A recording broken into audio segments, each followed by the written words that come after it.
the large cap versus the mid and small cap.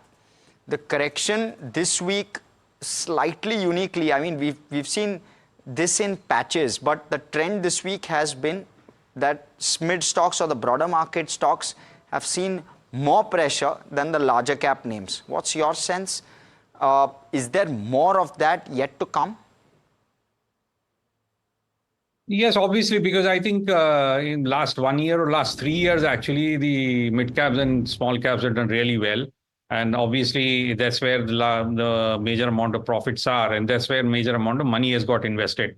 We really look at it, basically, large caps, there's been hardly any flows. If you really look at it, even yesterday, the monthly flow in the mutual funds, only 2,000 crores was there in the large cap funds, whereas the mid cap and the small cap funds were pretty large numbers, 7,000-8,000 crores each.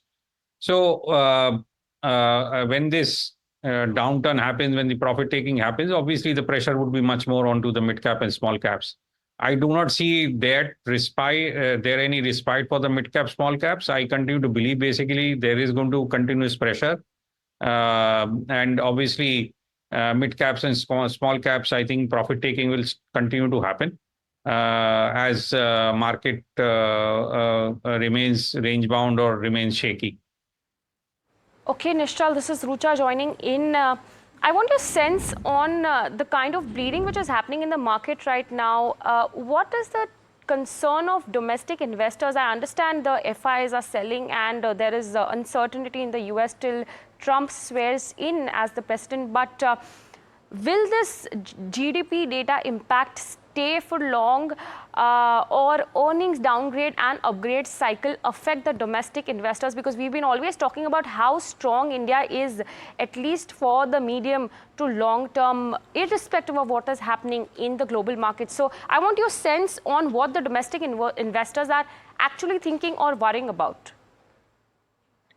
Afternoon, Rucha. I think the major problem which the domestic investors are seeing is basically one, obviously the continuous pressure of selling which keeps on coming through like last several quarters from the FI. So that is one pressure. So how much you are able to counter, they have done it very well basically the last 1.5 years. But I'm saying the pressure on the index and large cap stocks is pretty intense and FIs continue to pull out money. So that is one worry.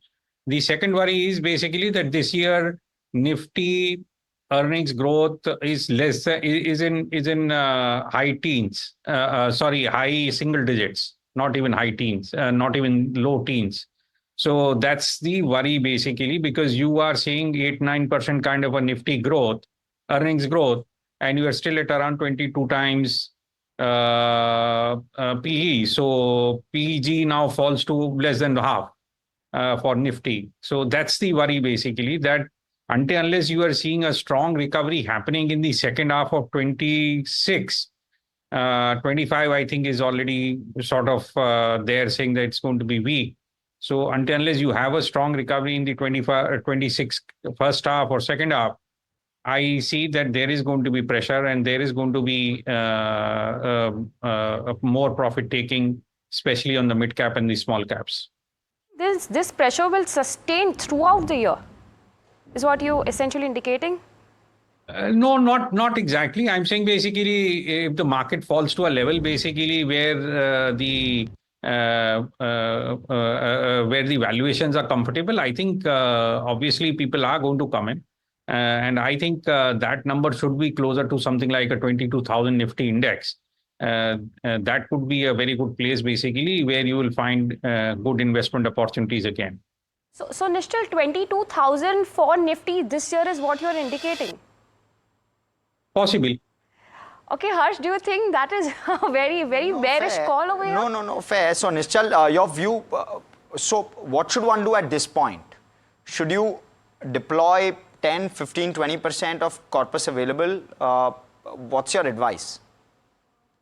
I think you should wait out, see, basically there are two things which are there, major issues out there. One is Trump swearing in on the 28th and thereafter the policies and the budget. So I think there is no hurry to go out and deploy money in the market at the moment. wait for a 15-day, 20-day period when both these events are out, and thereafter basically take a call. But yes, below, I think 23,000, closer to 22,500, that's a good time to start deploying money. Nischal, it's been a bit of how single sectors have outperformed the market for some amount of time, and thereafter we've seen a bit of a flat move from those sectors. What's going to lead the next leg of rally? Where is their value at this point is what I'm trying to understand. What are your views? Because at every point in the market, there has to be value somewhere. So if one were to deploy, put a gun on your head, where is it that you would see value? So banks have been value for last 1.5 years, and nobody seems to be buying it. What about? No, the buying seems to be happening, Nischal, but I believe that FI selling has been so strong. Keep on becoming deeper. Yes. What about? But what else, Nischal? What outside of banking? IT maybe, Nischal, if you're looking at, because seems fundamentally strong. Definitely. I think basically, given that the rupee has depreciated and it is under pressure, basically, I think that's a good cushion for all export-oriented industries. So IT, pharma, to an extent, FMCG now, because I think it has fallen quite a bit. And that's where you are saying basically you are in a good zone.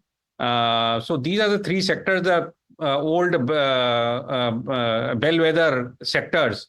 I think these are the three sectors one should look at. Banking, definitely, I think banking just keeps on getting cheaper. I'm saying banking has been a sector which has underperformed for a long time. But the value is more and more there, basically. So I think these are 3 or 4 sectors. If somebody has to invest, I think they can look at these 3-4 sectors.